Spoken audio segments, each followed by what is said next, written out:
भगवान विष्णु तथा गरुड़ के संवाद में गरुड़ पुराण पक्षीराज गरुड़ियाच ने भगवान विष्णु से निवेदन किया, हे प्रभु, मैंने तीनों लोकों का भ्रमण करने के बाद उसमें रहने वाले लोगों को देखकर यह निष्कर्ष निकाला कि वह सभी दुखों में ही डूबे रहते हैं। मेरा अंत कर्ण पीड़ा से भर गया है। स्वर्ग में दैत्यों की शत्रुता से भय है। पृथ्वीलोक में मृत्यु, रोग तथा अभिषित वस्तु के वियोग से, पाताल लोक में रहने वाले नाग आदि को मेरे भय से दुहांख बना रहता है। लोक कल्याण के लिए गरुड़ा द्वारा पूछे गए प्रश्नों का भगवान विष्णु द्वारा समाधान का सार इस पुस्तिका के माध्यम द्वारा पेश करने का प्रयत्न किया गया है।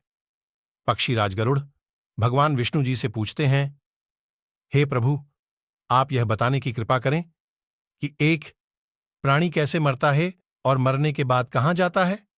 2, मरणासन्न व्यक्ति को किस कारण पृथ्वी पर सुलाया जाता है? 3, उसके नीचे कुश और तिल क्यों बिछाए जाते हैं? 4, उसके मुख में पंचरत्न क्यों डाला जाता है? 5, मृत्यु के समय गौदान, अनन्य वस्तुओं के दान क्यों दिया जाता है? 6, उस समय प्राणी आतिवाहिक शरीर कैसे प्राप्त करता है?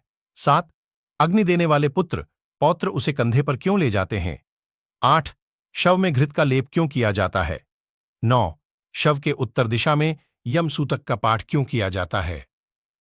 10, मरे हुए व्यक्ति को पीने के लिए जल एक ही वस्त्र धारण करके क्यों दिया जाता है? 11, शव का दाह संस्कार करके उस व्यक्ति को अपने परिजनों के साथ बैठकर भोजन आदि क्यों नहीं करना चाहिए? 12, मृत व्यक्ति के पुत्र 10वें दिन के पहले किस लिए 9 पिंडों का दान देते हैं? 13, शव का दाह संस्कार तथा उसके अनंतर जल तर्पण की क्रिया क्यों की जाती है? 14, किस विधान से पितरों का पिंड दान देना चाहिए? 15, उस पिंड को स्वीकार करने के लिए उनका आवाहन कैसे किया जाता है? 16, दाह संस्कार के बाद अस्थि संचयन और घट फोड़ने का विधान क्यों है? 17, 10वें दिन शुद्धि के लिए सभी परिजनों के साथ खाना तथा पिंडदान क्यों करना चाहिए?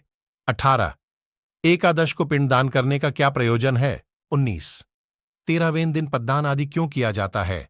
20, वर्ष पर्यंत 16 श्राद्ध क्यों किए जाते हैं? 21, हे प्रभु, मनुष्य का शरीर अनित्य है और समय आने पर ही मरता है, किंतु मैं उस छिद्र को नहीं देख सकता जिससे जीव निकल जाता है। 22, प्राणी के अपने जीवन काल में किए गए पाप, पुण्य, दान आदि शरीर के नष्ट हो जाने पर उसके साथ कैसे चले जाते हैं? 23, मरे हुए प्राणी के लिए स्पिंदीकरण क्यों होता है? पी, जो मनुष्य पापी, दुराचारी अथवा हतबुद्धि हैं, मरण के बाद वह किस स्थिति को प्राप्त है? 29, यम लोक संयमणी नगरी को जाने वाले के लिए वर्ष पर्यंत कौन सी क्रियाएं करनी चाहिए? 30, दुर्बुद्धि अथवा दुराचारी व्यक्ति की मृत्यु होने पर उसका प्रायश्चित क्या है? 31, पिनाचका आदि में मृत्यु होने पर पंचक शांति के लिए क्या करना चाहिए? 32, बहुत से पापों को करने पर भी इस संसार को पार कर प्राणी आपको कैसे प्राप्त कर सकता है? हे देव, आप मेरे इस संपूर्ण भ्रम को विनिष्ट करने में समर्थ हैं। मैंने आपसे यह सब लोक मंगल की कामना से पूछा है, मुझे बताने की कृपा करें। श्री कृष्ण जी गरुड़ से कहते हैं, हे पक्षीराज, तुमने जो मानव कल्याण के लिए अपनी जिज्ञासा व्यक्त की है वह सर्वश्रेष्ठ है। अब इसका समाधान सुन। जब मनुष्य अपने पिछले जन्म के अच्छे बुरे कर्म के संचित परिणामों को भोगता हुआ और इस जन्म में कर्म करता हुआ मरणासन्न अवस्था को पहुंच जाता है तो शरीर में कई रोग उत्पन्न होते हैं। एक अचानक सर्प की भांति वह मौत के जकड़न में बंधता चला जाता है। वह घर में अस्यहीन, अपाहज, शारीरिक मानसिक पीड़ाओं से पीड़ित, फिर भी जीने की मन में इच्छा को लेकर दुखदायी जीवन व्यतीत करता है।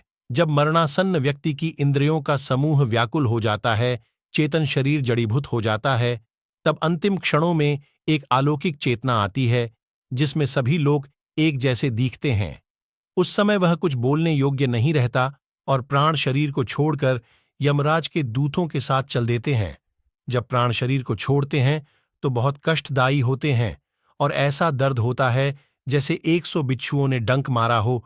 उसके मुंह में झाग बनती है और सारा मुंह थूक से भरने लगता है।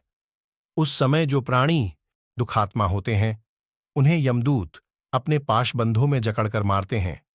जो अच्छे कर्मी होते हैं उन्हें स्वर्ग के पार्षद सुखपूर्वक अपने लोक को ले जाते हैं। भीमकाया।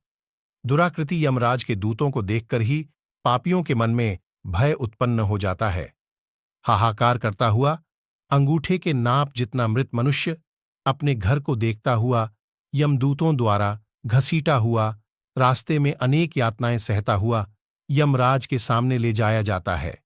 जीव अति भयानक यमराज की काया को देखता है और फिर उसके आदेश पर तुरंत वापस अपने मृत स्थान पर यमदूतों के साथ आ जाता है। वह वापस अपने शरीर में जाने की कोशिश करता है, पर यमदूत उसके गले में फंदा डाले रहते हैं। उसे भूख और प्यास बहुत सताती है और बहुत रोता है। अपने पुत्रों द्वारा अर्पित की हुई चावल की खीलों को वह खाता है, फिर भी भूख नहीं मिटती। जिन आत्माओं को यह खीलें नहीं मिल पातीं, वह सुनसान जंगल में भटकती रहती हैं।